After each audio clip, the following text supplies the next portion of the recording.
Hello दोस्तों, क्या आपने कभी सोचा है कि आपका जो ये सर है इसके अंदर एक 1400 ग्राम का स्ट्रक्चर ही आपकी पूरी दुनिया चला रहा है। आपका हंसना, आपका रोना, आपका सोचना और आपका ये वीडियो देखना भी।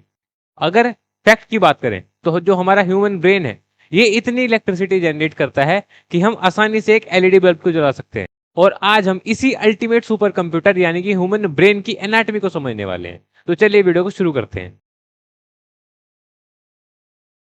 ब्रेन के एनाटॉमी को समझने के लिए ब्रेन को हम तीन हिस्सों में डिवाइड करते हैं, जैसे कि एक 3 स्टोरी बिल्डिंग, जिनमें से सबसे पहला है सेरिबेलम द बॉस।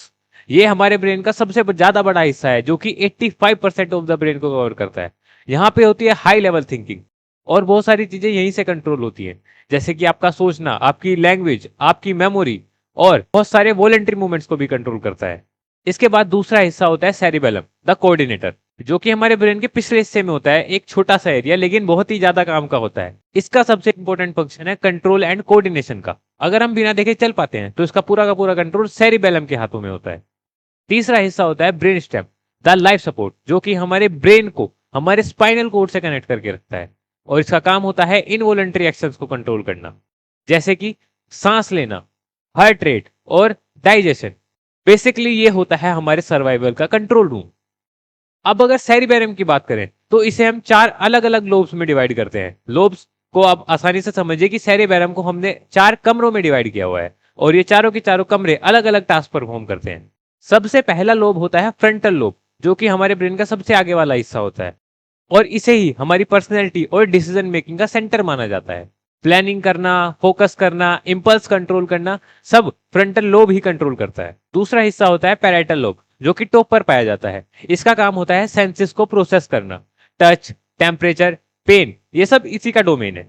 तीसरा हिस्सा होता है ओसिपिटल लोब, जो कि बिल्कुल पीछे होता है। इसका एक ही काम है विजन में, जो भी हम अपनी आंखों से देखते हैं उसे इंटरप्रेट कराने का काम ओसिपिटल लोब करता है। इसके बाद चौथा हिस्सा होता है टेम्पोरल लोब, जो कि हमारे कानों के आसपास होते हैं। कानों के आसपास है इसलिए इनका काम हियरिंग और मेमोरी को प्रोसेस करना होता है। आपकी फेवरेट सॉन्ग सुनना और आपकी पुरानी बातों को याद करना, ये सब टेम्पोरल लोब की ही जिम्मेदारी होती है। चलो अब ब्रेन के अंदर चलते हैं। यहाँ पे एक ग्रुप ऑफ स्ट्रक्चर है जिसे बोला जाता है लिम्बिक सिस्टम। ये आपकी इमोशंस और मेमोरी का हब होता है। लिम्बिक सिस्टम का जो सबसे पहला पार्ट है उसका नाम होता है हाइपोथैलेमस, जिसे आसान भाषा में कहें तो छोटा पैकेट बड़ा धमाका।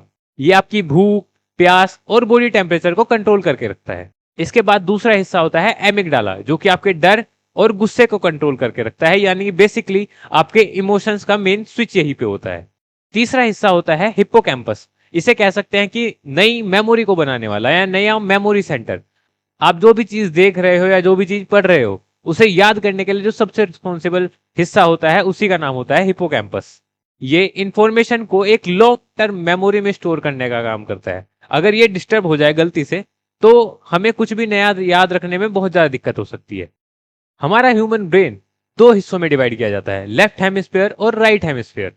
लेफ्ट हेमिस्फीयर लॉजिक, कैलकुलेशन और लैंग्वेज की तरफ फोकस रहता है, वहीं राइट हेमिस्फीयर आपकी क्रिएटिविटी, अवेयरनेस और स्पेशल अवेयरनेस को हैंडल करता है।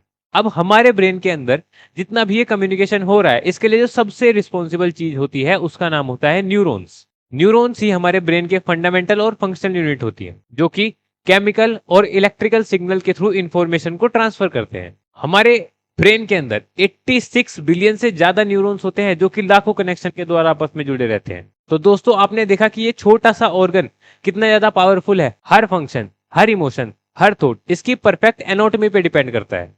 आइए अब इससे रिलेटेड कुछ फैक्ट्स के बारे में बात करते हैं। फैक्ट नंबर 1, ब्रेन के अंदर जितनी भी ब्लड वेसल्स होती हैं उन सब की लेंथ 1 लाख माइल से भी ज्यादा होती है। फैक्ट नंबर 2, अगर कोई पेशेंट या कोई पर्सन ब्रेन सर्जरी के अंडरगोइंग हो या उसकी ब्रेन सर्जरी होने वाली हो तो उसे कभी भी दर्द नहीं होता और वो ब्रेन सर्जरी के दौरान उठा भी रह सकता है, क्योंकि हमारे ब्रेन के अंदर पेन रिसेप्टर प्रेजेंट ही नहीं होते। फैक्ट नंबर 3, हमारा ब्रेन हमारी टोटल एनर्जी और टोटल ऑक्सीजन का 20% यूज करता है, भले ही उसका वेट हमारी बॉडी का सिर्फ 2% से कम भी क्यों ना हो। तो कैसा लगा आपको ये ब्रेन का टूर? अगली वीडियो में आप कौन से ऑर्गन के एनाटॉमी समझना चाहोगे, कमेंट कीजिए।